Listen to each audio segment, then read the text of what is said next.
guys, welcome back to the channel. So today we're going to show you how to remove an existing arch in an opening and square it off for new drywall applications. So come on, it'll be fun, let's do it.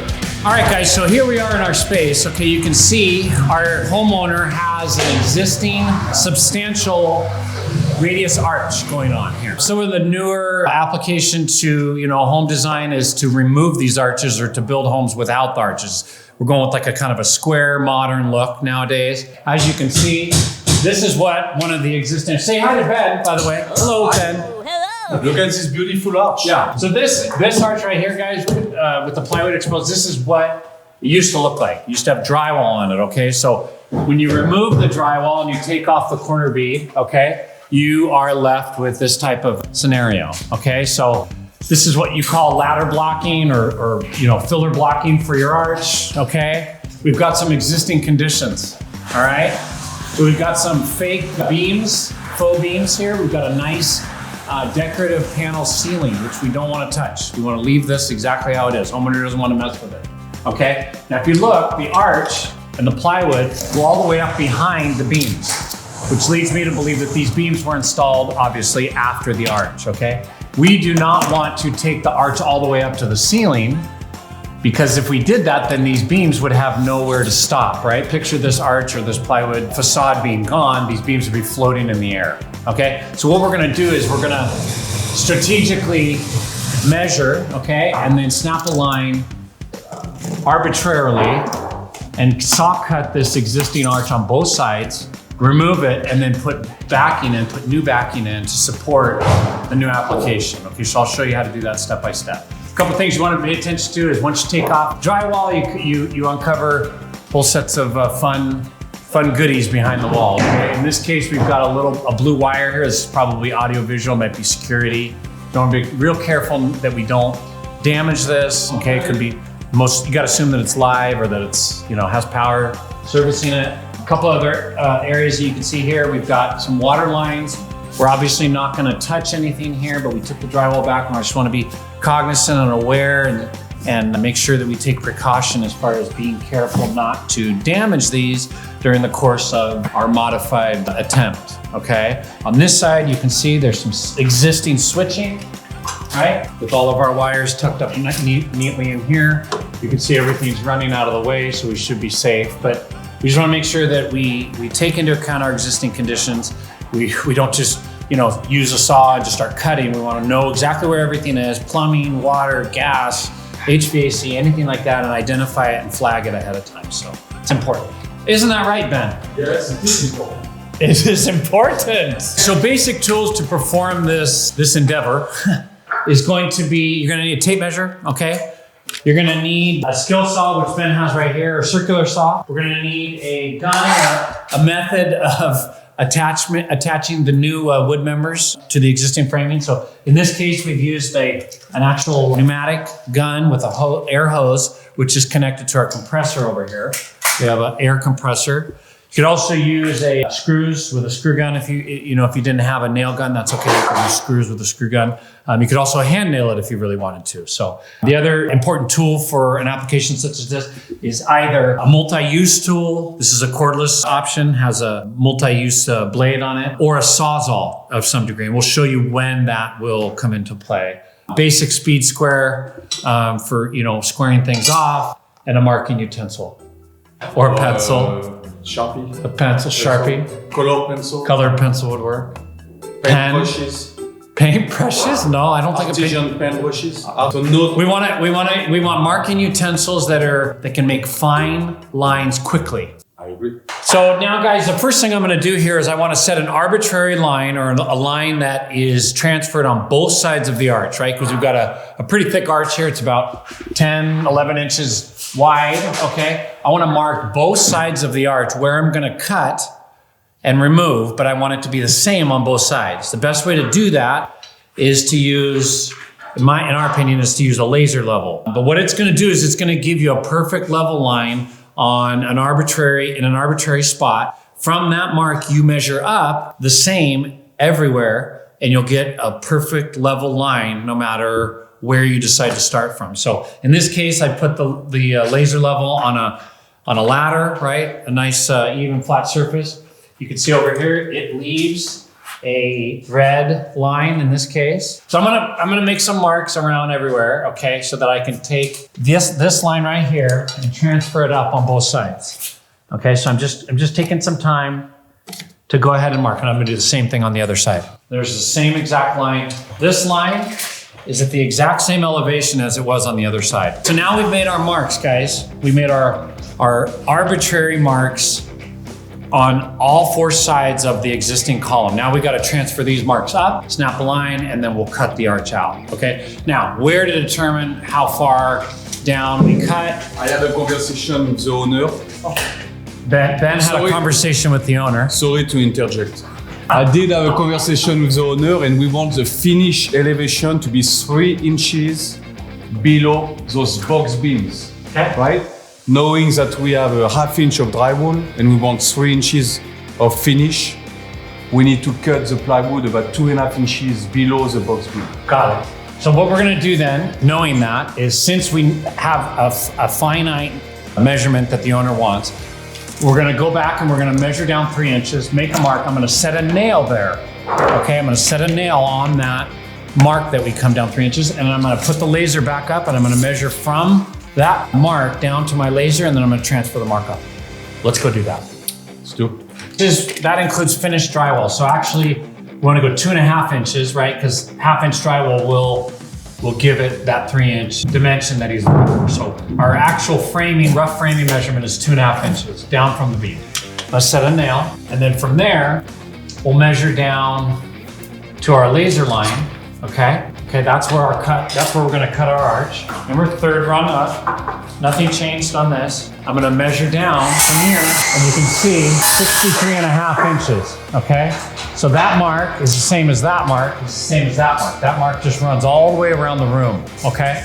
So now if I take my tape measure and measure up from that line 63½ inches, and I do the same thing on the other side, 63½ inches, and then connect those two lines with a snap line, I know that that line represents that 2½ inch leftover reveal that the owner wants, okay? So let's do that. I'll set a nail where I want it, and we'll quickly measure up. 63½, right? So I'm just hooking that, right? Make a mark at 63½, okay?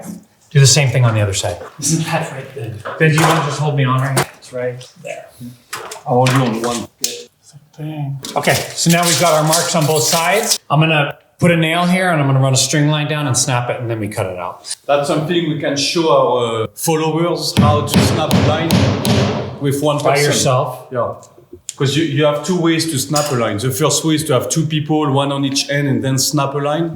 But here we only have 1 ladder. So he's going to set a nail on one end. We only brought 1 ladder. Yeah. We don't need 2. We don't need 2. 2 ladders. Who needs 2 ladders? Why would anybody ever own 2 ladders? Weird, right? But yes, Ben, you're correct. Thanks. So now I'm gonna snap, connect these two with the most faint line blue you've ever seen. Now, if you notice, our test to prove that this is working, the snap line runs right through that 2½ inch mark that we made. So this is where we wanna cut. Okay, so now we've got this side done. We're gonna do the exact same thing on the other side, okay? Transfer line over, 63½ is our number. Snap it and cut it. So 64½, good. 1 inch, got it. Set a nail. Notice real quick, guys, just a quick pro tip is when if you're doing this by yourself and you're setting the string line, okay? Hooking the string line on and then transferring it over, it comes with like a little, it's got a little hole in it. You could set the nail on it. You wanna kind of angle your nail the opposite direction that you're gonna be pulling your string line. Otherwise, if your nail is straight or it's angled this way, your string line is just gonna pull off. If you angle it away from the direction that you wanna pull it, it helps. Does it now? I find that it helps. All right, so the next step in the process for us would be to actually saw cut and remove the unwanted portions of the arch, okay? So a couple things we wanna factor in. When you're using a circular saw, the blade depth is typically adjustable. All right, see how this table here goes up and down? Okay, when you're cutting plywood, I always recommend that you adjust the blade depth down to whatever is almost as minimal possible. Okay, we don't want to run our circular saw with a full blade depth through a piece of plywood. Okay, and the reason why that is very dangerous. If you have too much saw blade running through that plywood, it has a tendency to kind of kick back on you. It's very dangerous to do that. So I'm gonna adjust. There he is. I'm gonna adjust. That's a maestro. So anyway, I'm gonna set my saw depth for a little bit over a 1/2 inch. That's 1/2 inch plywood. A little over 1/2 inch. That's gonna keep us safe, working smart. Nobody wants to get hurt. Isn't that right, Andrew? Yes, sir. Is Andrew following us on YouTube? Probably not. Now we're ready to cut the arch portion out that we don't want. Okay, just want to make sure there's nothing in the way. No existing screws or nails. We're just working smart. Okay, being safe. So I'm gonna lift up the guide on the saw, right? The protection. I'm gonna kind of start here and then work my way back. While we're doing this, guys, we're wanting to make sure that there's no wires behind here. We already looked, right? No wires, no water, no gas, nothing behind there, because if we cut it with our saw, we have a problem. All right, isn't that right, Ben?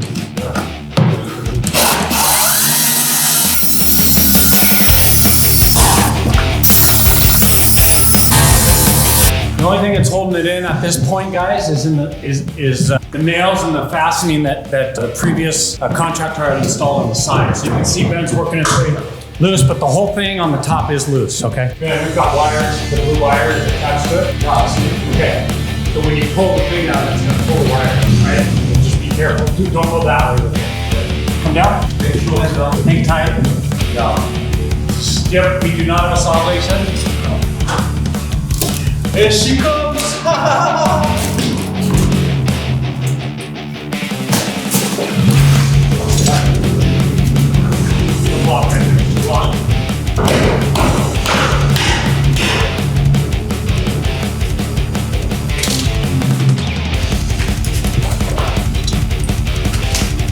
Goes down, it's careful. Wire didn't get damaged. Break it up into pieces, take it out for Now our arch is down. You can see it's been removed.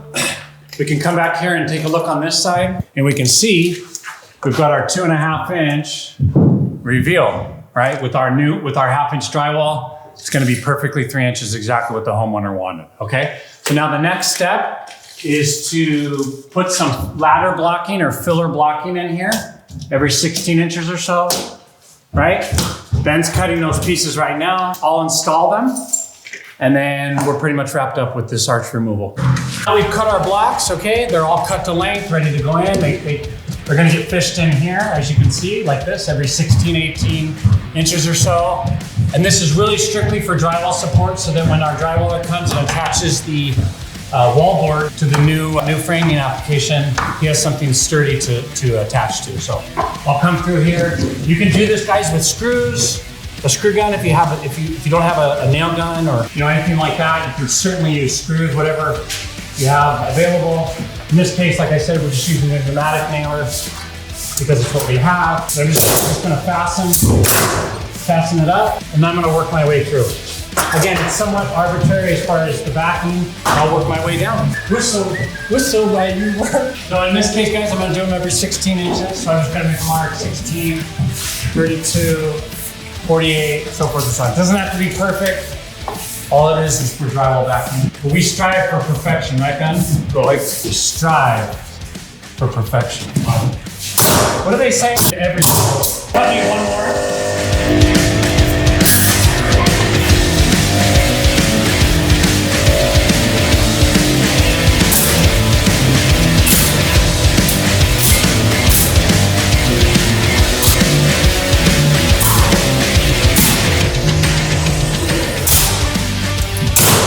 So now, It's done, guys.